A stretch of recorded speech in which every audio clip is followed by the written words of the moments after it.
नमस्कार दोस्तों, स्वागत है आप सभी का जैसा ऑनलाइन क्लासेस पर। दोस्तों आज की क्लास में हम बैंकिंग विनियमन अधिनियम 1949 अर्थात बैंकिंग रेगुलेशन एक्ट 1949 पर डिस्कस करेंगे। आज की क्लास में हम इसका पूरा इतिहास देखेंगे, कब ये आया, किस उद्देश्य से आया, कब इसका नाम बदला गया, क्या क्या मोस्ट इंपॉर्टेंट इसमें संशोधन किए गए। इसके साथ साथ एग्जाम पॉइंट ऑफ व्यू से जितने भी इंपॉर्टेंट फैक्ट है वो हर फैक्ट आज हम कवर करेंगे और वीडियो के एंड में top most important 30 MCQs question मैं आपको प्रैक्टिस कराऊंगा, जिसको आप बड़े ध्यान से देखिएगा। मेरी 100% गारंटी है कि यहाँ से जो क्वेश्चन है वो आपसे बिल्कुल बनेगा। यहाँ से क्वेश्चन आना तय है और आपसे बिल्कुल बनेगा अगर लास्ट तक आप वीडियो देखते हैं तो। अगर आपने इससे पहले भी कोई वीडियो या कोई बुक पढ़ा होगा तो शायद ही एक जगह इतना डिटेलिंग मिलेगा जितना मैं आपको बताने वाला हूँ, और शायद ही इतनी आसान भाषा में आपको समझाया गया होगा जितना मैं आपको समझाने वाला हूँ। तो आपको क्या करना है, सिर्फ लास्ट तक वीडियो में बने रहना है। तो पहले हम इसका नाम समझते हैं। इसके नाम में ही बहुत सारा अर्थ छुपा हुआ है, जैसे कि यहाँ पे लिखा हुआ है बैंकिंग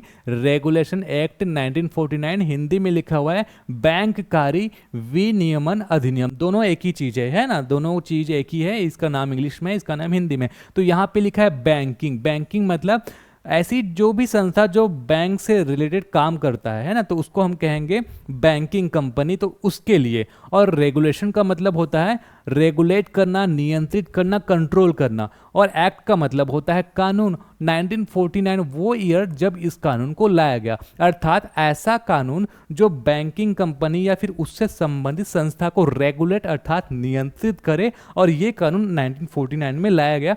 ये जानकारी हमको सिर्फ इसी के नाम से ही मिल जाता है, ठीक है। तो यहाँ पे ध्यान देंगे, बैंककारी विनियमन अधिनियम 1949 भारत में एक कानून है जो भारत में बैंकिंग फर्मों को कंट्रोल करने अर्थात नियंत्रित करने के लिए लाया गया। अब इसका अर्थ आप समझेंगे, जैसे भारत में बहुत प्रकार के बैंक है, बहुत से बैंक है। जैसे वाणिज्यिक बैंक में आपका एसबीआई आ गया, पीएनबी आ गया, प्राइवेट में अगर आप जाएंगे तो एचडीएफसी हो गया, है ना। बहुत सारे ऐसे बैंक है। तो क्या होता है, अगर इन बैंकों पर नियंत्रण ना रखा जाए तो ये कोई भी योजना लाएगा, कोई भी लुभावने ऑफर देकर आपको हो सकता है लूट भी सके, है ना। तो इन पर कंट्रोल करना जरूरी था ताकि ये अपना अलग से कोई नियम बनाकर कोई कुछ भी काम ना करे, ठीक है। तो इन्हीं को कंट्रोल करने के लिए, इन पर नियंत्रित करने के लिए लाया गया बैंकिंग रेगुलेशन एक्ट 1949। अब नियंत्रित करेगा कौन, ठीक है। इतने सारे बैंक है, नियंत्रित करेगा कौन? तो जिसको बैंकों का बैंक कहा जाता है, RBI, reserve bank of India. नियंत्रित कौन करेगा? Reserve bank of India. तो अगर हम इसको पढ़ेंगे बैंकिंग रेगुलेशन एक्ट 1949 को, तो कहीं ना कहीं हम समझ जाएंगे कि जितने भी बैंकिंग से संबंधित फर्म है उसका कंट्रोल कौन करता है? रिजर्व बैंक ऑफ इंडिया, है ना। तो यहाँ पे आपको क्या याद रखना है, देखिए, रिजर्व बैंक ऑफ इंडिया के इतिहास की हम बात करें, आरबीआई का, तो यंग एंड हिल्टन कमीशन के अनुसार इसको 1935 में इसको लाया गया था। और इसका राष्ट्रीयकरण कब हुआ था? 1949। और ये ईयर 1 जनवरी 1949 को इसका राष्ट्रीयकरण किया गया था भारतीय रिजर्व बैंक का। और इसी 1949 को देखिए बैंकिंग रेगुलेशन एक्ट 1949 लाया गया था, ठीक है। तो इस तरीके से रिलेट करके भी आप इन चीज़ों को याद रख सकते हैं। इसे जब लाया गया था 1949 में, तो इसका नाम जो भी है बैंककारी विनियमन अधिनियम ये नहीं था। इसका नाम क्या था? बैंकिंग कंपनी अधिनियम था। अब इसकी भी स्टोरी है कैसे। जब ये लाया गया था तो इसके अंतर्गत जब लाया गया था तो सिर्फ बैंकिंग कंपनी से संबंधित जो भी काम करते थे उन संस्था को ही शामिल किया गया था। आजकल बैंकिंग से संबंधित बहुत सारी संस्था, जैसे सहकारी बैंक भी है, तो वो सब इसमें शामिल नहीं था, ठीक है। इसके लिए इसके नाम में भी बैंकिंग कंपनी अधिनियम था, ठीक है। बाद में धीरे धीरे सहकारी संस्था को आंशिक रूप से शामिल किया गया, उसका संशोधन किया गया, वो हम आगे देखेंगे। लेकिन बैंकिंग कंपनियों के लिए जब अधिनियम लाया गया उसका नाम था बैंकिंग अधिनियम 1949। इसी के रूप में इसको पारित किया गया था। कब पारित किया गया था? तो यहाँ पे आप देखेंगे लिखा हुआ है अधिनियमित 10 मार्च 1949 को किया गया और लागू हुआ 16 मार्च 1949। इसको आप समझिए क्या कह रहा है। देखिए, अधिनियम अर्थात कानून। हमारे भारत देश में जब कोई भी कानून बनाया जाता है तो उसका एक लंबा चौड़ा प्रोसेस है। मैं इसको पहले भी समझा चुका हूँ, आज भी थोड़ा सा आपको एक ओवरव्यू दे देता हूँ कि किस तरीके से ये अधिनियमित होता है। तो जब कोई अधिनियम पूरा होके बन जाता है तो उसको कहते हैं अधिनियमित होना। तो वो कैसे होता है, सबसे पहले कच्चा मसौदा जिसको हम ड्राफ्ट कहते हैं उस ड्राफ्ट को तैयार किया जाता है, उसके बाद उसको सदन में पेश किया जाता है। जैसे आपका पहला लोकसभा उसमें पारित हो गया तो राज्यसभा, इस तरीके से जब वहाँ पेश किया जाता है तो उसको विधेयक या बिल कहा जाता है। जब विधेयक या बिल जो है वो पारित हो जाता है सदन में, तब पारित होने के बाद कहाँ जाता है, राष्ट्रपति के पास जाता है। और जिस दिन राष्ट्रपति का उसमें हस्ताक्षर हो जाता है, राष्ट्रपति का मुहर लग जाता है, उस दिन से हम कहते हैं कि अधिनियम बन गया। तो पहले क्या था, ड्राफ्ट था, फिर बिल हो गया, उसके बाद एक्ट बन गया। ठीक है, पहले क्या था, मसौदा था, उसके बाद विधेयक, उसके बाद जाकर वो अधिनियम बना। तो जिस दिन राष्ट्रपति का मुहर लग जाता है, सील लग जाता है, उस दिन को हम कहते हैं अधिनियमित, उसका अधिनियमित हो गया है ना। तो अधिनियमीकरण भी कहते हैं उसको। तो इस डेट को कहते हैं अधिनियमित वाला डेट। तो ये है आपका 10 मार्च 1949, जिस दिन राष्ट्रपति का मुहर लग गया। समझिए अब क्या होता है, जनरली ये समझा जाता है जिस दिन राष्ट्रपति का मुहर लग गया उस दिन से लागू हो गया, लेकिन कुछ स्पेशल केस में एक स्पेशल डेट भी फिक्स कर दिया जाता है कि हम इस दिन लागू करेंगे, तो 6 दिन बाद इसको लागू किया गया। तो अधिनियमित वाला डेट है 10 मार्च 1949 और लागू वाला डेट है आपका 16 मार्च 1949। तो इस तरीके से आप इसको याद रखेंगे। अब नाम कब बदला गया, पहले तो नाम था इसका बैंकिंग कंपनी अधिनियम 1949, आज नाम है इसका बैंककारी विनियमन अधिनियम 1949। तो बदला कब गया, 1 मार्च 1965 में। हुआ क्या था, 1966 में इसका नाम बदला और 1965 में जो है इसका संशोधन हुआ था, जिसमें आरबीआई के कंट्रोल में सहकारी बैंकों से संबंधित भी कुछ शक्तियां, लिमिटेड शक्तियां जो है शामिल की गई थी। आगे हम उसको देखेंगे। तो 1966 में देखेंगे 1 मार्च 1966 को बैंककारी विनियमन अधिनियम 1949 में इसका नाम बदला गया। पहले था बैंकिंग कंपनी अधिनियम, उसको बदलकर बैंककारी विनियमन अधिनियम अर्थात बैंकिंग रेगुलेशन एक्ट 1949 में इसका नाम बदला गया, जो आज भी चल रहा है ये नाम। ठीक है, यह अधिनियम भारतीय रिजर्व बैंक अर्थात आरबीआई को बैंकों का लाइसेंस देने की शक्ति, ठीक है, किसी भी बैंक को ऑथोराइज्ड करेगा। कौन, लाइसेंस कौन देगा, आरबीआई देगा, रिजर्व बैंक ऑफ इंडिया। ठीक है, इसके साथ साथ शेयर धारकों के शेयर होल्डिंग और वोटिंग करने का नियमन। इसका ये क्या मतलब है, बैंकों में कौन कौन जो है शेयर धारक अर्थात किनका शेयर है, किसकी अंशपूंजी है, कौन ने किन्होंने शेयर होल्डिंग किया है, उनको वोटिंग देने का अधिकार का जो नियम है कौन बनाएगा, आरबी बनाएगा, है ना, आरबीआई बनाएगा। बोर्डों और प्रबंधन की नियुक्ति की निगरानी करता है आरबीआई जो है, जितने भी बैंक के बोर्डों को नियुक्ति किया जाता है, ठीक है, उसकी निगरानी करेगा। बैंकों के संचालन को विनियमित करेगा। ऑडिट अर्थात संपरीक्षा से संबंधित निर्देश देगा। बैंकों का नियंत्रण, अधिस्थगन मतलब एक तरीके से आंशिक रोग या फिर प्रतिबंध समझ सकते हैं। विलय, एक से जो 2 बैंक मिल गए, परिसमापन अर्थात बैंकों को खत्म कर देना, समाप्त कर देना। तो ये सब जो पावर है वो इस एक्ट से आरबीआई को मिल जाता है। ठीक है, और सार्वजनिक भलाई और बैंकिंग नीति के हितों में निर्देश जारी करता है। इसके साथ साथ जरूरत पड़ने पर दंड का भी प्रावधान जो है आरबीआई कर सकता है। तो इस एक्ट से आरबीआई को इतने सारे पावर दिए गए। आगे बढ़ते हैं। यह अधिनियम जब लागू हुआ तब मुख्यतः वाणिज्यिक बैंकों की निगरानी और विनियमन करने के लिए इसको लाया गया था। जैसा कि मैंने आपको बताया था कि स्टार्टिंग में सिर्फ बैंकिंग कंपनियों के लिए इसको लाया गया था। प्रारंभ में यह केवल बैंकिंग कंपनियों के लिए लाया गया था, इसलिए इसका नाम बैंकिंग कंपनी अधिनियम 1949 था। बाद में इसको बदला गया। ठीक है, सहकारी बैंकों को इसमें शामिल नहीं किया गया था, सहकारी बैंकों को इससे बाहर रखा गया था। फिर आता है आपका संशोधन 1965।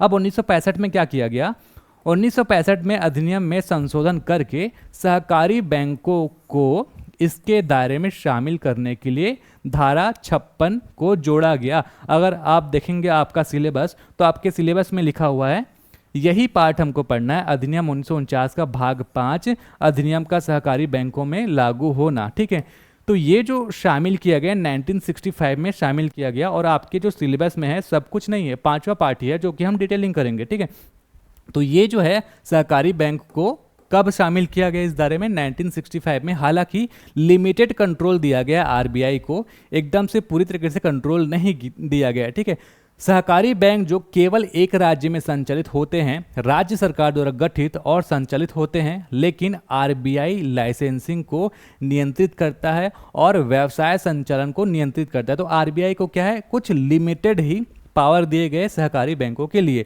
और प्राथमिक कृषि साख समिति और सहकारी भूमि बंधक बैंकों को भी इस समय भी इसके बाहर ही रखा गया।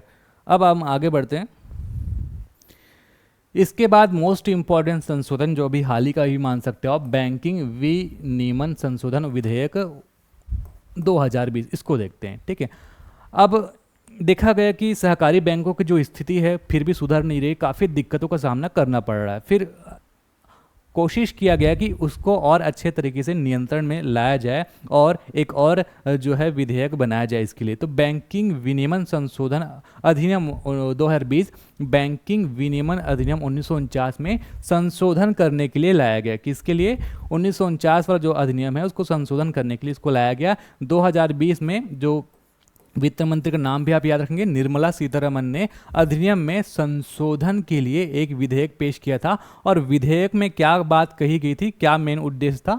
सभी सहकारी बैंकों को भारतीय रिजर्व बैंक अर्थात आरबीआई के तहत लाने की मांग की गई। जैसे वाणिज्यिक बैंक में आरबीआई का जो भी रूल्स एंड रेगुलेशन लागू होता है, अर्थात आरबीआई का जितना भी कंट्रोल है वाणिज्यिक बैंक में, उसी तरीके से यहाँ पे कोशिश करने के लिए कि हम भाई सहकारी बैंकों में भी उस तरीके से कंट्रोल आरबीआई के अंडर वो रहे, इस तरीके से हम ला सकें। इस तरीके से ये जो है आपका 2020 वाला जो अधिनियम है बैंकिंग विनियमन संशोधन विधेयक 2020 ये लाया गया। ठीक है, अब यहाँ पे बात करते हैं, देश में सहकारी बैंकों की बिगड़ती स्थिति को देखते हुए ये संशोधन जरूरी था और बिल जो है 14 सितंबर 2020 को पेश किया गया और 16 सितंबर 2020 को ये पारित हो गया। तो कब पेश किया गया, कब पारित हुआ, ये डेट भी आप याद रख लेंगे, पूछा जा सकता है। आगे है बैंकिंग विनियमन विधेयक 2020 का उद्देश्य क्या था?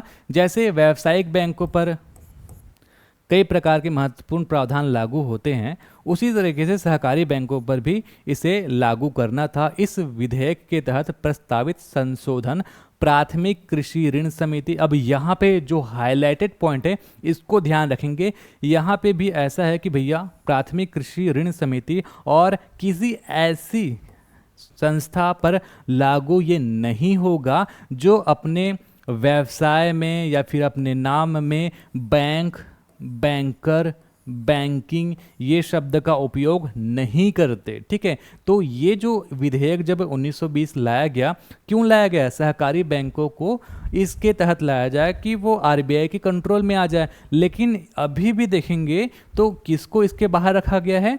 प्राथमिक कृषि ऋण समिति। अब इसको ध्यान से पढ़ेंगे, क्या है प्राथमिक कृषि ऋण? कहीं पे प्राथमिक कृषि साख समिति भी लिखा रहता है, कहीं पे भी बैंक लिखा है क्या?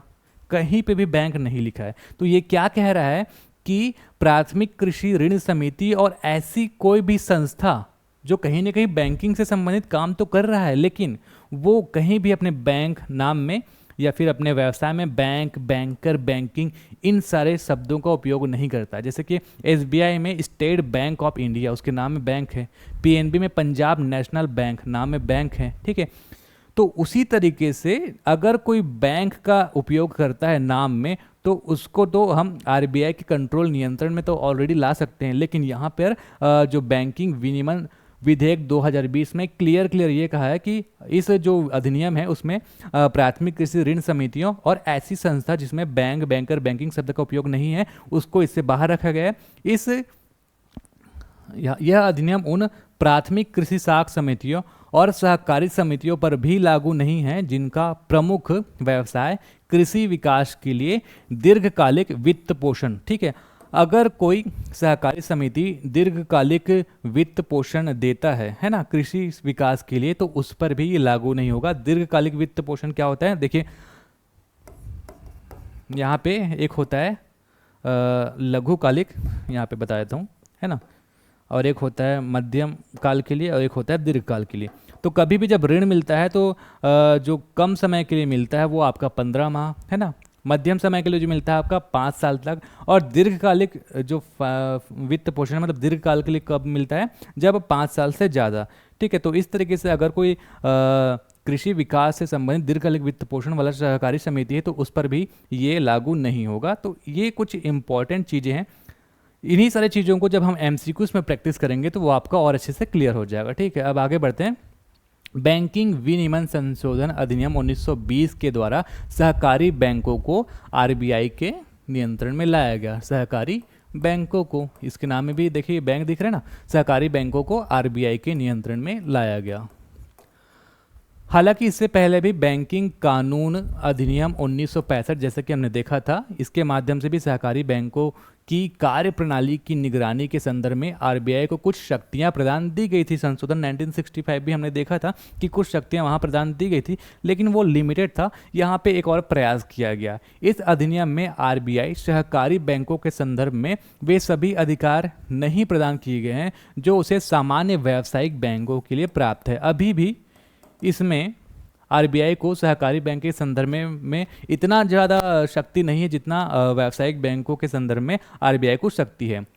यहाँ पे एक पॉइंट लिखा है अधिनियम बैंकिंग कंपनियों को अधिस्थगन, इसका मतलब होता है स्थायी प्रतिबंध या फिर रोक लगाए बिना, अधिस्थगन के तहत रखे बिना समामेलन और पुनर्निर्माण की अनुमति देता है। तो ये जो संशोधन का मोस्ट इंपॉर्टेंट फैक्ट है वो ये भी आप याद रख सकते हैं। जो 1920 वाला जो अधिनियम संशोधन किया गया बैंकिंग विनियमन का, उसमें ये एक और मुख्य प्रावधान रखा गया कि कोई भी बैंकिंग कंपनी को अधिस्थगन मतलब उसको एक तरीके से स्थायी प्रतिबंध या फिर उसको रोक लगाए बिना उसमें क्या किया जा सकता है कि समामेलन मतलब वो किसी और बैंक से जाकर जुड़ सकता है, समामेलन कर सकता है, या फिर पुनर्निर्माण, वो दोबारा अपने आप को अच्छा निर्माण करने के लिए पुनर्निर्माण का एक उपबंध कर सकता है। तो इस तरीके से ये इंपॉर्टेंट फैक्ट है जो कि 2020 में शामिल किया गया।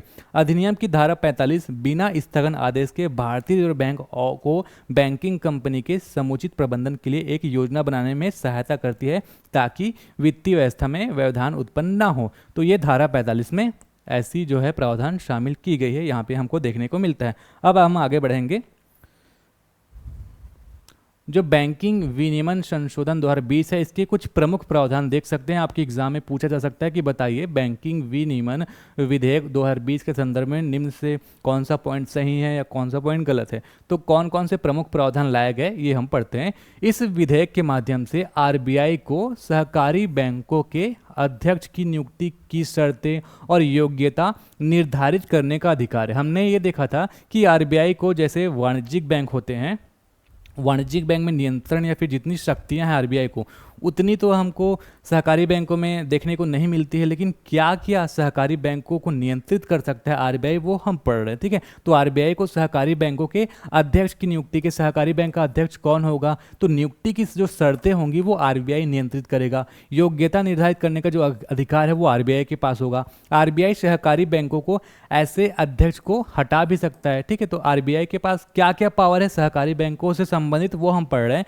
तो आरबीआई सहकारी बैंकों के ऐसे सदस्य को हटा सकता है जो उसके मापदंडों के अनुसार उपयुक्त नहीं, अर्थात आरबीआई को लगेगा कि ये जो सदस्य है प्रॉपर तरीके से काम नहीं कर रहा है या फिर सही तरीके से इसको चुना नहीं गया था या फिर वो जो है अपने कर्तव्य का पालन नहीं कर रहा, जो भी आरबीआई को अगर लगेगा तो कभी भी वो सहकारी बैंक के अध्यक्ष को हटा सकता है तथा उसके स्थान पर नए अध्यक्ष की नियुक्ति भी कर सकता है। इसके साथ ही आरबीआई योग्य सदस्य की पर्याप्त संख्या को सुनिश्चित करने के लिए निदेशक मंडल के पुनर्गठन का भी निर्देश दे सकता है। ठीक है, तो ये एक और फैक्ट हो गया।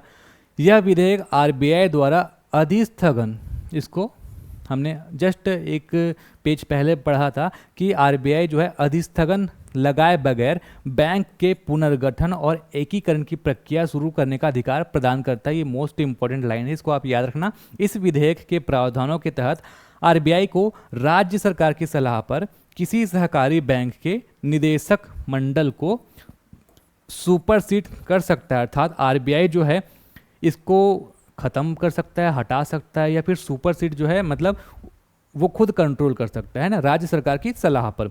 तो राज्य सरकार की सलाह पर किसी सहकारी बैंक के निदेशक मंडल की हम बात कर रहे हैं, निदेशक मंडल को सुपरसीड कर सकता है, हटा सकता है, या फिर आरबीआई अपना कंट्रोल कर सकता है। तो ये सुपरसीड एज इट इज याद रख लेना क्योंकि इसमें सुपरसीड ही लिखा हुआ है। ठीक है, तो ये सारा जो काम है वो आरबीआई कर सकता है। तो ये एकदम इंपॉर्टेंट है, इसको याद रख लेना है ना। सुपरसीड जो है 5 साल तक कर सकता है, ऐसा कहीं पे लिखा हुआ है, हालांकि उतना इंपॉर्टेंट नहीं है।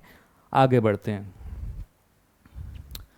अब हम आएंगे आपके बैंक कार्य विनियमन अधिनियम 1949, और अगर आप पीडीएफ डाउनलोड करेंगे ऑफिशियल वाला तो स्टार्टिंग में आपको कुछ इस तरीके से देखने को मिलेगा। यहाँ पे अगर देखेंगे तो कॉर्नर में जो अधिनियमित वाला डेट है 10 मार्च 1949 ये लिखा हुआ है, और यहाँ पर लिखा हुआ है बैंक कार्य संबंधी विधि को समेकित और संशोधित करने के लिए अधिनियम। ठीक है, तो अगर हम इसका पूरा एनालिसिस करेंगे, ओवरव्यू देखेंगे, तो इसमें कुल जो भाग है या भाग कहें या अध्याय है वो है 5। टोटल कितना है? 5। डायरेक्ट एक क्वेश्चन पूछा जा सकता है कि बैंकिंग रेगुलेशन एक्ट 1949 में कितने भाग हैं? 5 भाग हैं। टोटल कितना धारा है? 56 और अनुसूचियों की संख्या है 4। ठीक है, तो ये जो 3 लाइन लिखे हैं ये इंपॉर्टेंट है, इसको ध्यान में आप रखेंगे, है ना। अब आगे बढ़ते हैं, यहाँ पर हम थोड़ा सा एक टेबल में समझते हैं।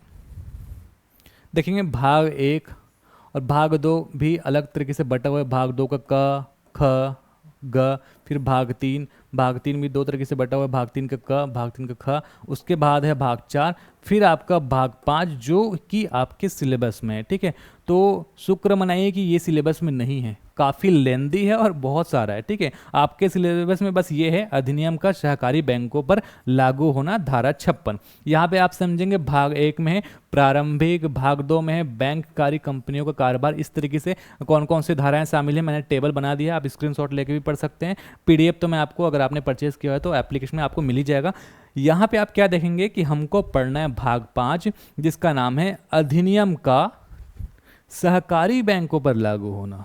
ठीक है, तो ये आपको याद रखना है कि भाग 5 का क्या नाम है, क्योंकि आपके सिलेबस में है। तो डायरेक्ट एक क्वेश्चन पूछा जा सकता है कि बताइए बैंकिंग रेगुलेशन एक्ट 1949 के भाग 5 का क्या नाम है, या तो फिर इस तरीके से घुमा के पूछ देगा कि बैंकिंग रेगुलेशन एक्ट 1949 में अधिनियम का सहकारी बैंकों पर लागू होना किस भाग के अंतर्गत आता है, तो भाग 5 के अंतर्गत आता है ना। तो इस तरीके से घुमा के आपको पूछा जा सकता है, और इसमें याद रखेंगे धारा 56। तो भाग 1 हालांकि आपके सिलेबस में तो नहीं है, लेकिन मैं इसको पढ़ा दूंगा क्योंकि हमेशा मैंने भाग 1 पढ़ाया हुआ है। ये कहीं ना कहीं इंपॉर्टेंट होता है, कुछ जानकारी हमको यहाँ से मिल जाती है। तो भाग 1 का नाम है प्रारंभिक, यहाँ पे धारा 1 का नाम है संक्षिप्त, नाम, विस्तार और प्रारंभ, अर्थात इसका नाम क्या होगा, विस्तार कहाँ तक है, कब प्रारंभ होगा, ये सब कुछ हमको धारा 1 में जानकारी मिलता है। तो इस अधिनियम का संक्षिप्त नाम क्या है? बैंककारी विनियमन अधिनियम 1949। ठीक है, तो ये हमको समझ में आ जाता है कि इसका नाम ये है।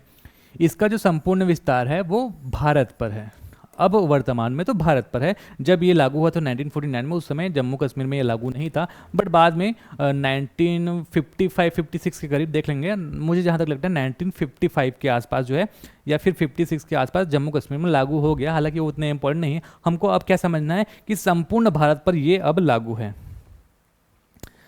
अब हम आते हैं भाग 5 अधिनियम का सहकारी बैंकों पर लागू होना, और यही हमारे सिलेबस में है। अभी तक हमने इसका पूरा इतिहास देखा जो कि भी इम्पॉर्टेंट है ना, वो भी आपसे देखेंगे कि तो क्वेश्चन बिल्कुल वहाँ से आ सकता है। धारा 56 का नाम है अधिनियम का परिवर्तनों सहित सहकारी सोसाइटी को लागू होना। देखिए इससे पहले भी 1949 अधिनियम तो देखिए बन गया था, फिर क्या हुआ था 1965 में हमने देखा कि 1965 में ये सब शामिल किया गया। अब बन गया था अधिनियम, तो इसमें क्या है, परिवर्तन किए गए। परिवर्तन क्यों? ताकि सहकारी सोसाइटी में वो लागू हो सके, इसलिए इसका नाम रखा गया अधिनियम का परिवर्तनों सहित सहकारी सोसाइटी को लागू होना। अब हम यहाँ पे देखेंगे कि धारा 56 यहाँ पे लिखा है, अचानक से धारा 5 आ जाएगा, धारा 7 आ जाएगा। तो वो क्या कह रहा है कि ये जो धारा 5 है, धारा 7 है, उसमें किस तरीके से परिवर्तित करके वो सहकारी सोसाइटियों में भी लागू होगा। क्योंकि जब लाया गया था तो क्यों लाया गया था, बैंकिंग कंपनियां, वाणिज्यिक बैंकों, इनके लिए लाया गया था, लेकिन ये तो सहकारी सोसाइटियों के लिए भी आरबीआई को कंट्रोल दिया गया। तो वहाँ पे यहाँ पे हमको क्या देखने को मिलेगा कि परिवर्तित होकर वो सहकारी सोसाइटियों में भी लागू होगा। ठीक है, पढ़ेंगे समझ आ जाएगा, एमसीक्यूज प्रैक्टिस करेंगे एकदम क्लियर हो जाएगा। तो अब पढ़ लेते हैं। पहले मैं आपको एज इट इज़ जो पढ़ा है वो पढ़ के बताऊंगा, फिर उसका अर्थ समझाऊंगा, जैसे कि मैं हमेशा करता हूँ। ठीक है, तो यहाँ पे क्या लिखा है, इस अधिनियम के उपबंध निम्नलिखित परिवर्तनों सहित सहकारी सोसाइटियों को या उनके संबंध में ऐसे लागू होंगे जैसे वे बैंककारी कंपनियों में लागू होते हैं। तो जब ये 1949 में अधिनियम आया था तो बैंककारी कंपनियों के लिए था। अब इसमें क्या लिखा है कि जो बैंककारी कंपनियों में लागू होंगे वो सहकारी सोसाइटियों में भी लागू होंगे। ठीक है, तो ये चीज़ यहाँ पे लिखा हुआ है। अब हम पढ़ते हैं कि क्या क्या जो है लागू होंगे और किस किस का ये अर्थ बताया है। ठीक है, तो जब तक कि संदर्भ से अन्यथा अपेक्षित ना हो इस अधिनियम में, अर्थात इस अधिनियम में हम किन किन चीज़ों को क्या समझेंगे वो बताया गया है। तो यहाँ पे देखते हैं, बैंककारी कंपनी या ऐसी कंपनी के प्रति निर्देशों का यह अर्थ लगाया जाएगा कि वे सहकारी बैंक के प्रति निर्देश हैं।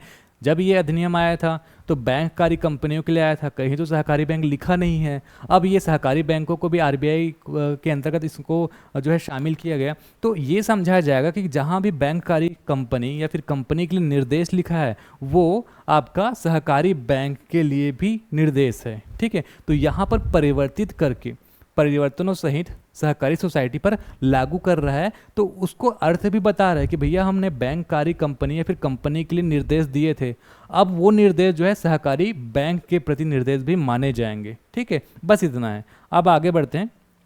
इस अधिनियम के प्रारंभ के प्रति निर्देशों का यह अर्थ लगाया जाएगा कि सहकारी सोसाइटियों को लागू होना अधिनियम 1965 प्रारंभ के प्रति निर्देश है, अर्थात जहाँ भी बैंककारी विधि लिखा हुआ है, ठीक है, वो सब चीज़ जो है सहकारी सोसाइटी अधिनियम 1965 के प्रति जो है निर्देश है। इस तरीके से यहाँ पे लिखा हुआ है। कंपनी अधिनियम 1956 शब्दों और अंकों का लोप कर दिया जाएगा, तो इसको हटा दिया जाएगा। इसको तो पढ़ना उतना है ही नहीं, इम्पॉर्टेंट नहीं, इसको स्किप करते हैं। ये कुछ चीज़ें ऐसी हैं जो उतना इम्पॉर्टेंट नहीं है, उसको समझने की ज़रूरत नहीं। अब हम आते हैं यहाँ पे धारा 5। यहाँ पे लिखा हुआ है धारा 5 धारा 5 में, अर्थात जो बैंकिंग रेगुलेशन एक्ट 1949 का धारा 5 रहा होगा उसमें क्या क्या परिवर्तन किए गए ये बताएगा। तो हमको एकदम से ये सब ग का 1 ग का 2 ये सब याद रखने की ज़रूरत नहीं है। इसके अंतर जो फैक्ट है वो हम पढ़ेंगे और उसको याद रखने की ज़रूरत है, और एमसीक्यूज प्रैक्टिस कराऊंगा तो आपको समझ में आ जाएगा किस तरीके से आपको याद करने की ज़रूरत है। ठीक है, तो यहाँ पर लिखा है निम्नलिखित खंड अंतः स्थापित किए जाएंगे, अर्थात इसको जो भी हम पढ़ेंगे उसको स्थापित किया जाना है। जैसे कि सहकारी बैंक से राज्य सहकारी बैंक, केंद्रीय सहकारी बैंक और प्राथमिक सहकारी बैंक अभिप्रेत है। तो जहां पर भी सहकारी बैंक लिखा होगा उसका क्या मतलब होगा? सहकारी बैंक का मतलब राज्य सहकारी बैंक, केंद्र सहकारी बैंक और प्राथमिक सहकारी बैंक। तो सहकारी बैंक को 3 अर्थ से बताया गया है कि जहां पे राज्य सहकारी बैंक लिखा है, केंद्रीय सहकारी बैंक लिखा है, सिर्फ सहकारी बैंक लिखा है, प्राथमिक सहकारी बैंक लिखा है, वो सब कुछ सहकारी बैंक है। ठीक है, तो सहकारी बैंक से राज्य, केंद्र और प्राथमिक सहकारी बैंक अभिप्रेत है, मतलब इसका आशय है, ये आपको बता रहा है। फिर अगला है आपका सहकारी प्रत्यय, ये बैंक था ना, सोसाइटी। सहकारी प्रत्यय सोसाइटी क्या है यहाँ पे हम देखेंगे। तो ऐसी सहकारी सोसाइटी जिसका प्राथमिक उद्देश्य अपने सदस्यों के लिए वित्तीय सुविधा का उपबंध करना है, और इसके अंतर्गत सहकारी भूमि बंधक भी बैंक है ना। तो सहकारी प्रत्यय सोसाइटी क्या होगा? वो हर सोसाइटी जो कि अपने सदस्यों के लिए वित्तीय सुविधा का उपबंध करता है, इसके साथ साथ सहकारी भूमि बंधक बैंक को भी सहकारी प्रत्यय सोसाइटी माना जाएगा। ये हमको समझने को आ रहा है यहाँ पे। अब आगे बढ़ते हैं, फिर हम पढ़ते हैं सहकारी सोसाइटी क्या है। तो सहकारी सोसाइटी या फिर बहुराज्य सहकारी सोसाइटी, अगर किसी भी सोसाइटी को, यहाँ पे आप देखेंगे, केंद्रीय या राज्य विधि के अधीन रजिस्ट्रीकृत समझी गई हो या फिर रजिस्ट्रीकृत की गई हो, वो होगा आपका सहकारी सोसाइटी। ठीक है, तो इसको आपको समझना है कि आपका किसी केंद्रीय अधिनियम या फिर किसी राज्य के विधि द्वारा जो रजिस्ट्रीकृत की गई या फिर रजिस्ट्रीकृत समझी गई सोसाइटी होगा, वो सहकारी सोसाइटी होगा। बहुराज्य सहकारी सोसाइटी के बारे में हमने इससे पहले भी पढ़ा था कि बहुराज्य सहकारी सोसाइटी क्या होता है, एक या अधिक राज्य के नियमों से भी बनाया जा सकता है ना। तो इस तरीके से बहुराज्य के बारे में मैंने इससे पहले भी पूरा डिटेल बताया था, तो इसको समझने की ज़रूरत नहीं। आपको क्या समझना है, जो सहकारी सोसाइटी है वो केंद्र या फिर राज्य या फिर दोनों के विधि से तैयार किया जा सकता है, और इसी के अंतर्गत बहुराज्य सहकारी सोसाइटी भी आ जाएगा। फिर अगला है आपका निदेशक क्या होगा। तो सहकारी सोसाइटी के संबंध में निदेशक मतलब डायरेक्टर एक तरीके से है ना। इसके अंतर्गत किसी समिति या निकाय का ऐसा कोई सदस्य जो सोसाइटी के क्रियाकलापों का प्रबंध करता हो, अर्थात ऐसा कोई सदस्य, चाहे वो किसी समिति का हो या किसी निकाय का हो, ऐसा कोई सदस्य जो उस सोसाइटी की क्रियाकलापों अर्थात कार्यों का प्रबंध अर्थात मैनेजमेंट करता हो। ठीक है, तो जो निदेशन करेगा कार्य का तो वही तो निदेशक कहलाएगा। तो वही बस बताएगा, इतना इंपॉर्टेंट है नहीं। फिर अगला है बहुराज्यीय सहकारी बैंक। बहुराज्यीय सहकारी बैंक से कोई बहुराज्य सहकारी सोसाइटी जो एक प्राथमिक सहकारी बैंक है। तो ऐसा प्राथमिक सहकारी बैंक जो बहुराज्य सहकारी सोसाइटी हो उसको बहुराज्य सहकारी बैंक कहा जाएगा। ठीक है, तो यहाँ पे ये लिखा हुआ है। आगे बढ़ते हैं। अगला है बहुराज्य सहकारी सोसाइटी। इससे पहले देखिए एक एक चीज में आप ध्यान देंगे, यहाँ पे लिखा हुआ है सहकारी बैंक, यहाँ पे लिखा हुआ है सहकारी सोसाइटी। तो इन्हीं चीज़ों में कंफ्यूज होंगे हम, इसलिए इसको मैं अभी से आपको बता दे रहा हूँ कि यहाँ पे ध्यान देना। बहुराज्य सहकारी सोसाइटी से बहुराज्य सहकारी सोसाइटियों से संबंधित तत्समय प्रवृत्ति किसी केंद्रीय अधिनियम के अधीन रजिस्ट्रीकृत कोई बहुराज्य सहकारी सोसाइटी अभिप्रेत है। अर्थात यहाँ पर क्या कहा गया है, केंद्रीय अधिनियम के अधीन। तो जहां पर बहुराज्य लिखा रहेगा वो केंद्रीय अधिनियम के अधीन रजिस्ट्रीकृत होगा। ठीक है, तो बहुराज्य सहकारी सोसाइटी का मतलब किसी केंद्रीय अधिनियम के अधीन रजिस्ट्रीकृत कोई बहुराज्य सहकारी सोसाइटी होगा। अगला है किंतु इसके अंतर्गत कोई राष्ट्रीय सहकारी सोसाइटी और कोई परिसंघीय सहकारी सोसाइटी सम्मिलित नहीं होगा। ठीक है, तो बहुराज्य सहकारी सोसाइटी क्या है, ऐसा सहकारी सोसाइटी जो केंद्रीय अधिनियम के अधीन रजिस्ट्रीकृत कोई बहुराज्य सहकारी सोसाइटी तो है, लेकिन इसके अंतर्गत हम राष्ट्रीय सहकारी सोसाइटी और परिसंघीय सहकारी सोसाइटी को नहीं सम्मिलित करेंगे, वो अलग है। ठीक है, फिर अगला है आपका प्राथमिक कृषिक प्रत्यय सोसाइटी। इससे पहले हमने क्या पढ़ा था, प्राथमिक प्रत्यय सोसाइटी। अब बीच में कृषिक जोड़ दिया, इसको जानबूझ के मैंने रेड करके कलर करके हाईलाइट किया ताकि एक एक शब्द में आप ध्यान दो। ठीक है, प्राथमिक प्रत्यय सोसाइटी क्या था, ऐसा सोसाइटी जिसका जो प्राथमिक उद्देश्य है वो अपने सदस्यों को वित्तीय उपबंध करवाना था। लेकिन यहाँ पे कृषिक जोड़ा है तो इसमें कृषि से संबंधित चीज भी लिखा होगा। देखते हैं, प्राथमिक कृषिक प्रत्यय सोसाइटी ऐसी सहकारी सोसाइटी से अभिप्रेत है जिसका जो प्राथमिक उद्देश्य है प्रधान कारोबार है, मतलब प्राथमिक उद्देश्य है या फिर प्रमुख कार्य है वो कृषि प्रयोजनों के लिए कृषि कार्य क्रियाकलापों से संबंधित होना चाहिए। ठीक है, तो प्राथमिक कृषिक प्रत्यय सोसाइटी क्या होगा, ऐसी सोसाइटी जिसका प्राथमिक उद्देश्य या प्रधान कारोबार अर्थात मुख्य कार्य कृषि से संबंधित कृषि क्रियाकलापों से संबंधित होना चाहिए। इसमें फसलों का विपणन भी शामिल किया गया है, फसलों का जो विपणन करता हो उसको भी इसमें शामिल किया गया है। अपने सदस्यों को वित्तीय सौकर्य अर्थात वित्तीय कल्याण उपबंध किस तरीके से कराता है, कृषि प्रयोजन या फिर कृषि क्रियाकलापों से संबंधित वित्तीय प्रबंध अगर कोई कराता है सोसाइटी तो वो कहलाएगा प्राथमिक कृषिक प्रत्यय सोसाइटी। आगे बढ़ते हैं, इसी का पहला कंडीशन पढ़ें, दूसरा कंडीशन पढ़ते हैं प्राथमिक कृषिक प्रत्यय सोसाइटी का, जिसकी उपविधियां किसी अन्य सहकारी सोसाइटी को सदस्य के रूप में प्रविष्ट करने की अनुज्ञा नहीं देता। अब यहाँ पर क्या लिखा है, सोसाइटी। प्राथमिक कृषिक प्रत्यय सोसाइटी क्या करेगा, किसी इसके उपविधियां मतलब इसके नियम में, इसका जो खुद का ये नियम बनाया रहेगा उसके उपविधियों में लिखा क्या रहेगा कि किसी अन्य सहकारी सोसाइटी को सदस्य के रूप में ये दर्जा नहीं देगा अपने। ठीक है, कौन, प्राथमिक कृषिक प्रत्यय सोसाइटी क्या करेगा, किसी अन्य सहकारी सोसाइटी को सदस्य के रूप में प्रविष्ट करने की अनुज्ञा नहीं देगा। लेकिन सहकारी बैंक, यहाँ पे क्या लिखा था, सहकारी सोसाइटी, इसको सदस्य के रूप में शामिल करने की अनुमति नहीं देगा। लेकिन सहकारी ये बैंक है को सदस्य के रूप में प्रविष्ट करने के लिए इस कारण लागू नहीं होगा। ऐसा सहकारी बैंक ऐसी सहकारी सोसाइटी की शेयर पूंजी में अभिदाय करते हैं। तो जो सहकारी बैंक है वो इस तरीके के सहकारी सोसाइटी की शेयर पूंजी में अभिदाय कर सकते हैं। तो ये चीज़ आपको याद रखना है, ये सहकारी सोसाइटी को सदस्य के रूप में शामिल नहीं करेगा। सहकारी बैंक जो है वो इसके सदस्य के रूप में या फिर इसके शेयर पूंजी में अभिदाय कर सकता है। ठीक है, तो ये कुछ ऐसे पॉइंट है जो घुमा कर आपसे पूछा जा सकता है, आप कंफ्यूज हो सकते हैं, इसलिए मैं इसको बार बार हाईलाइट करके इसको समझा रहा हूँ। और एमसीक्यूज प्रैक्टिस करेंगे तो जैसे मैं बार बार कर रहा हूँ वो आपसे प्रैक्टिस करेंगे, अच्छे से समझ में आ जाएगा। अगला है प्राथमिक प्रत्यय सोसाइटी। तो प्राथमिक प्रत्यय सोसाइटी क्या है, प्राथमिक कृषिक प्रत्यय सोसाइटी से भिन्न, मतलब प्राथमिक कृषि सोसाइटी तो है ही नहीं, इससे भिन्न मतलब इसके अलावा ऐसी सहकारी सोसाइटी जिसमें जिसका प्राथमिक उद्देश्य या प्रधान कारोबार बैंककारी कारोबार का संव्यवहार करना हो, अर्थात जैसा बैंक काम करता है उसी तरीके से ये काम करता हो, उसका मुख्य उद्देश्य हो, है ना।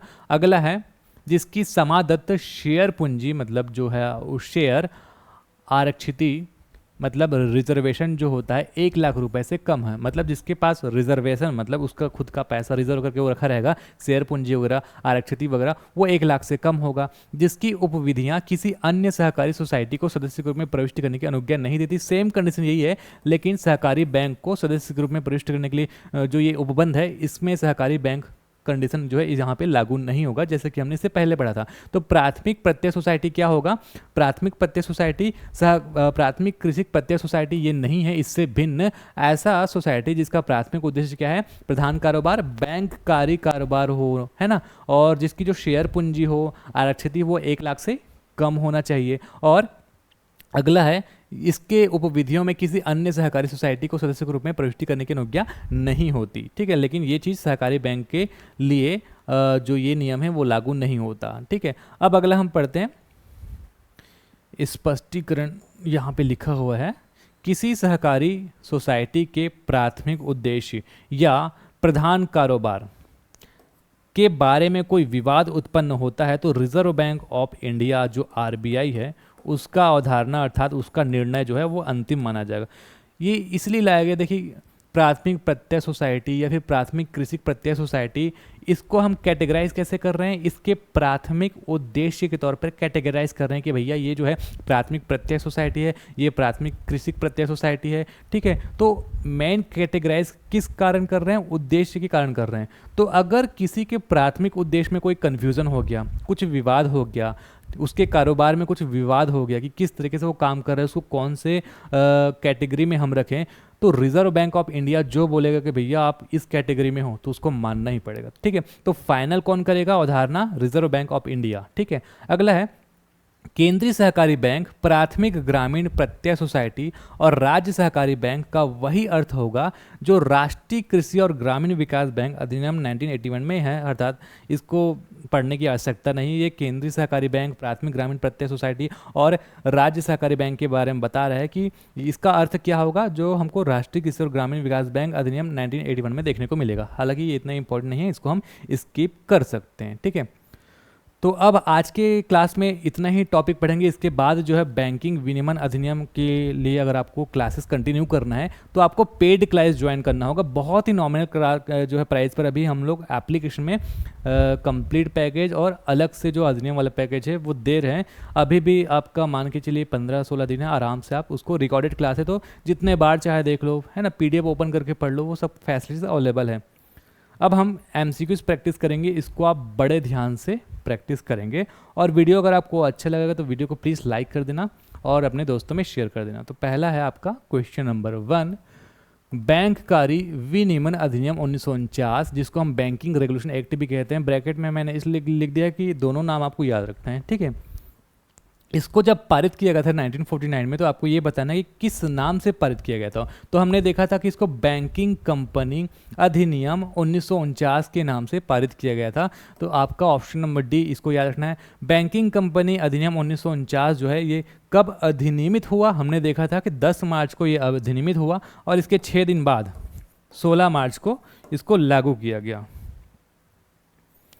फिर अगला है बैंकिंग कंपनी अधिनियम 1949 कब लागू हुआ? 16 मार्च 1949 को ये लागू हुआ। कब बैंकिंग कंपनी अधिनियम 1949 का नाम बदलकर बैंककारी विनियमन अधिनियम 1949 रखा गया? तो नाम कब बदला गया इसका भी एग्जैक्ट डेट याद रखना, 1 मार्च 1966, ठीक है। तो 1 मार्च 1966 को इसका नाम बदला गया। फिर अगला है बैंककारी विनियमन अधिनियम 1949 मुख्यतः किस उद्देश्य से लाया गया था? जब 1949 में ये लाया गया था तो किस उद्देश्य से लाया गया था?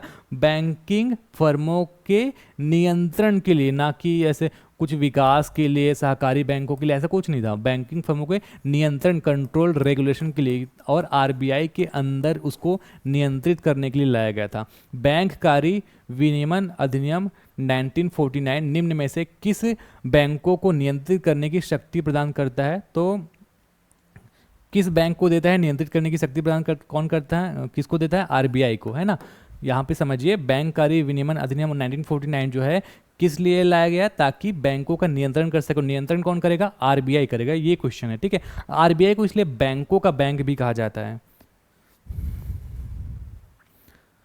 फिर अगला है बैंककारी विनियमन अधिनियम 1949 भारतीय रिजर्व बैंक को निम्न में से कौन सी शक्ति प्रदान करती है? ये सारे पॉइंट हम समझते हैं, उसके बाद देखेंगे कि इसमें क्या क्या सही है। तो ये जो 1949 में अधिनियम लाया गया, आरबीआई को क्या क्या शक्ति दिया गया इस अधिनियम के अनुसार? बैंकों का लाइसेंस देने की शक्ति। तो हमने पढ़ा था कि आरबीआई बैंकों को लाइसेंस दे सकती है, बोर्ड और प्रबंधन की नियुक्ति की निगरानी भी कर सकती है, ऑडिट करने के लिए निर्देश भी दे सकता है आरबीआई, बैंकों का नियंत्रण, अधिस्थगन, विलय और परिसमापन ये भी है, मतलब किसी भी बैंक को कंट्रोल कर सकता है, उसको प्रतिबंध लगा सकता है। विलय मतलब एक बैंक से दो बैंक को जोड़ सकता है। परिसमापन मतलब किसी भी बैंक को खत्म कर सकता है, और जरूरत पड़ने पर दंड का प्रावधान भी करता है। तो ये सारे पॉइंट सही हैं, 1 2 3 4 5 सब कुछ सही हो जाएगा, ठीक है। अब आगे बढ़ते हैं। अगला है, किस वर्ष बैंककारी विनियमन अधिनियम 1949 में संशोधन करके सहकारी बैंकों को इस दायरे में शामिल किया गया और धारा 56 और भाग जो 5 है हमने देखा था वो जोड़ा गया? तो ये काम किया गया 1965 में, याद रखेंगे। संशोधन 1965 में पहली बार जब किया गया तो वहाँ पे सहकारी बैंकों को कुछ लिमिटेड कंट्रोल आरबीआई के अंदर दे दिया गया था, ठीक है। उसके बाद अगला है, बैंकिंग विनियमन संशोधन अधिनियम 2020 किस अधिनियम में संशोधन करने के लिए लाया गया? तो कौन से अधिनियम में संशोधन करने के लिए ये लाया गया? बैंकिंग विनियमन अधिनियम 1949, इसी के संशोधन के लिए इसको लाया गया। अगला है, बैंकिंग विनियमन संशोधन विधेयक 2020 किसके द्वारा पेश किया गया था? तो नाम याद रख सकते हैं, वित्त मंत्री निर्मला सीतारमन। बैंकिंग विनियमन संशोधन विधेयक 2020 कब पेश किया गया? 14 सितंबर 2020 को पेश किया गया। बैंकिंग विनियमन संशोधन विधेयक 2020 कब पारित किया गया? 2 दिन बाद 14 को तो पेश किया गया, 16 को इसको पारित कर लिया गया। बैंकिंग विनियमन संशोधन विधेयक 2020 किस उद्देश्य से लाया गया? ताकि सहकारी बैंकों को आरबीआई के नियंत्रण में लाया जा सके। तो सहकारी बैंकों को आरबीआई के नियंत्रण के अधीन लाने के उद्देश्य से इस विधेयक को लाया गया था, है ना। अब आगे बढ़ते हैं। बैंकिंग विनियमन विधेयक 2020 के तहत प्रस्तावित संशोधन निम्न में से किस संस्था पर लागू नहीं होते? तो यहाँ पे हम देखेंगे, ये जो संशोधन है वो प्राथमिक कृषि ऋण समिति पर लागू नहीं होता, सहकारी समितियों पर जिनका प्रमुख व्यवसाय कृषि विकास के लिए दीर्घकालिक वित्त पोषण, ये 2 शब्द तो आप याद रख लेना, कृषि विकास, दीर्घकालिक वित्त पोषण। अगर ऐसा कोई सहकारी समिति है तो यहाँ पे भी लागू नहीं होगा। इसके साथ साथ हमने ये भी देखा था कि अगर कोई संस्था है वो अपने नाम में या फिर अपने व्यवसाय में बैंक, बैंकर, बैंकिंग ये सब उपयोग नहीं करता तो वहाँ पे भी लागू नहीं होगा। तो ये तीनों जगह ये लागू नहीं होगा, अर्थात उपरोक्त सभी इसका सही जवाब हो जाएगा। फिर अगला है, बैंकिंग विनियमन संशोधन अधिनियम 2020 के संदर्भ में निम्नलिखित कथनों पर विचार कीजिए और इसमें से हमको बताना है कि कौन सा कथन जो है सही है, ठीक है। तो पहला हम देखते हैं, यह बैंकिंग कंपनियों को अधिस्थगन के तहत रखे बिना उनके पुनर्निर्माण की अनुमति देता है। ये मैंने बताया था कि एकदम इम्पॉर्टेंट है, ठीक है, और ये सही है ना। थ्योरी में हमने इसका पूरा डिटेलिंग पढ़ा हुआ है। यह सहकारी बैंकों को इक्विटी शेयर जारी करने से रोकता है, ऐसा कुछ इसके पास पावर नहीं है। यह प्राथमिक कृषि साख समितियों पर लागू नहीं होता, यहीं पे हमने जस्ट पढ़ लिया कि यहाँ पे लागू नहीं होता, तो ये भी सही है। तो यहाँ पे 1 और 3 ये ऑप्शन नंबर डी 1 और 3 सही है, ठीक है। आगे बढ़ते हैं। बैंकिंग विनियमन संशोधन विधेयक 2020 के प्रमुख प्रावधान के संदर्भ में निम्नलिखित कथनों पर विचार कीजिए और इसमें भी सही गलत बताना है। तो इस विधेयक के माध्यम से आरबीआई को सहकारी बैंकों के अध्यक्ष की नियुक्ति की शर्तें और योग्यता निर्धारित करने का अधिकार होगा। तो हमने देखा था कि आरबीआई को सारा कंट्रोल नहीं, कुछ लिमिटेड शक्ति दिया गया है, तो वो सारे शक्ति के संदर्भ में हम पढ़ें तो ये सही है, ठीक है। इस विधेयक के माध्यम से आरबीआई सहकारी बैंकों के ऐसे अध्यक्ष को हटा भी सकता है अगर आरबीआई को लगे कि वो सही नहीं है या फिर अपने कर्तव्य को निर्वहन नहीं कर रहा है, या फिर आरबीआई को जब भी लगे कि इस सदस्य को हटाना चाहिए वो हटा सकता है। अगला है, इस विधेयक के माध्यम से आरबीआई योग्य सदस्यों की पर्याप्त संख्या को सुनिश्चित करने के लिए निदेशक जो मंडल होगा, है ना, इसका पुनर्गठन करने का निर्देश भी दे सकता है, तो ये भी सही है। इस विधेयक के माध्यम से आरबीआई को राज्य सरकार की सलाह पर किसी सहकारी बैंक के निदेशक मंडल को सुपरसीड भी ये कर सकता है। किसके सलाह पर? राज्य सरकार के सलाह पर। ठीक है, तो ये भी ऑप्शन सही है। तो 1 2 3 4 ये सब कुछ सही है। अगला है बैंक कार्य विनियमन अधिनियम 1949 में कुल कितने भाग है? तो हमने देखा कुल 5 भाग है इसमें। और इसमें कुल कितनी धारा हैं? तो हमने देखा कि इसमें टोटल 56 धाराएं हैं। ठीक है, 5 धाराएं, सॉरी 5 भाग, 56 धाराएं और 4 अनुसूची। कितना अनुसूची? अनुसूची है 4। 5 56, पहले 4, 4 के बाद आता है 5 और 5 के बाद क्या आता है? 6। तो 4 अनुसूची है ना, 5 भाग और 5 के बाद 6 आता है, तो 56 धाराएं। इस तरीके से कुछ भी ट्रिक बना के याद कर लेना। फिर अगला है बैंक कार्य विनियमन अधिनियम 1949 के भाग 5 का क्या नाम है? तो भाग 5 जो आपके सिलेबस में है यही सबसे इंपॉर्टेंट है और इसका नाम क्या है? अधिनियम का सहकारी बैंकों पर लागू होना। ठीक है, फिर अगला है आपका बैंक कार्य विनियमन अधिनियम 1949 की किस धारा में अधिनियम का परिवर्तनों सहित सहकारी सोसाइटी को लागू होना इसका उल्लेख है? तो कौन सी धारा का ये नाम है? धारा 56। अगर आप पढ़ेंगे तो धारा 56 में एज इट इज यही लिखा है, अधिनियम का परिवर्तनों सहित सहकारी सोसाइटी को लागू होना। थ्योरी में हमने बहुत अच्छे से डिस्कस किया। अगला है आपका बैंक कार्य विनियमन अधिनियम 1949 के अंतर्गत सहकारी बैंक से क्या अभिप्रेत है? तो हमने देखा था कि जहां भी सहकारी बैंक लिखा होगा उसमें क्लियर लिखा होता कि सहकारी बैंक से अभिप्रेत है राज्य सहकारी बैंक, केंद्रीय सहकारी बैंक तथा प्राथमिक सहकारी बैंक। तो ये तीनों सही होगा, उपरोक्त सभी। ठीक है, सहकारी बैंक से अभिप्रेत है राज्य सहकारी बैंक, केंद्रीय सहकारी बैंक तथा प्राथमिक सहकारी बैंक। अगला है आपका ऐसी सोसाइटी जिसका प्राथमिक उद्देश्य अपने सदस्यों के लिए वित्तीय सुविधा का उपबंध करना है क्या कहलाएगी? हमने देखा था प्राथमिक, ये वाला सहकारी प्रत्यय सोसाइटी कहलाएगी, क्योंकि यहाँ पे सोसाइटी के बारे में पूछ रहा है ना। तो ऐसी सोसाइटी जिसका प्राथमिक उद्देश्य अपने सदस्यों की वित्तीय सुविधा उपबंध करना होता है वो कहलाता है सहकारी प्रत्यय सोसाइटी। और सहकारी भूमि बंधक बैंक निम्न में से किस कैटेगरी में आता है? तो ये भी आता है सहकारी प्रत्यय सोसाइटी। हमने थ्योरी में क्या पढ़ा था कि सहकारी प्रत्यय सोसाइटी से ऐसी सहकारी सोसाइटी अभिप्रेत है, मतलब आशा है, जिसका प्राथमिक उद्देश्य अपने सदस्यों के लिए वित्तीय सुविधा उपलब्ध करने का उपबंध करना है। इसके साथ साथ इसके अंतर्गत सहकारी भूमि बंधक बैंक भी आता है। तो इसी तरीके से मैंने एमसीक्यूज बना दिया और ऐसे ही कंफ्यूज होंगे आप, इसलिए आपको अच्छे से पढ़ना है, एमसीक्यूज प्रैक्टिस करना है। फिर अगला है सहकारी सोसाइटी से क्या अभिप्रेत है? तो सहकारी सोसाइटी से क्या अभिप्रेत है? केंद्रीय विधि के अधीन रजिस्ट्री की गई कोई सोसाइटी हो, चाहे राज्य विधि के अधीन रजिस्ट्रीकृत की कोई सोसाइटी है। ठीक है, तो केंद्रीय या राज्य विधि के अधीन रजिस्ट्रीकृत समझी गई या फिर रजिस्ट्रीकृत की गई कोई सोसाइटी को हम कहेंगे सहकारी सोसाइटी। अगला है बहुराज्य सहकारी सोसाइटी से अभिप्रेत है।